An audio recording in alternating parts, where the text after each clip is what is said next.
வாழ்வியல் பக்குவம்.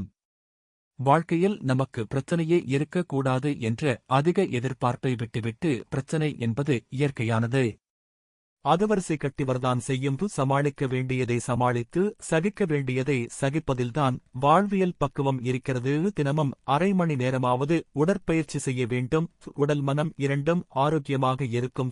எந்த ஒரு விஷயத்திலும் முன்னெச்சரிக்கையாக இருக்க விபத்துகளின் விளைவுகளிலிருந்து நம்மை காப்பாற்றிக் கொள்ளலாம். முடிந்தவரை நெருக்கடியை பற்றி யோசித்து அதற்குண்டான திட்டங்களை தீட்ட வேண்டும்.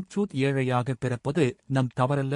ஏழையாக இருப்பதுதான் தவறு. குறை கூறுவதையே குணமாக கொண்ட ஒருவன் பிரபல ஓவியர் தீட்டிய இயேசு கதவை தட்டுவது போன்ற ஓவியத்தை பார்த்ததில் ஒரு குறை உள்ளது என்றான். என்ன என்றதற்கு அந்த ஓவியத்தில் கைப்பிடி இல்லை என்றான். இல்லை, அது மனிதனின் இதய கதவு. அதை உள்ளிருந்து மட்டுமே திறக்க முடியும், வெளியிலிருந்து திறக்க முடியாது என்றார்கள். எனவே யாராவது ஒருவர் நம்மை மோசடி செய்தால் அது அவன் தவறு. தவறு செய்தால் அது நம் தவறு என் உணர்ந்து வாழ்க்கையில் பக்குவமாக ஒவ்வொரு அடியையும் எடுத்து வைத்து முன்னேறி சந்தோஷமாக வாழ்வாங்க வாழ வாழ்த்துக்கள்.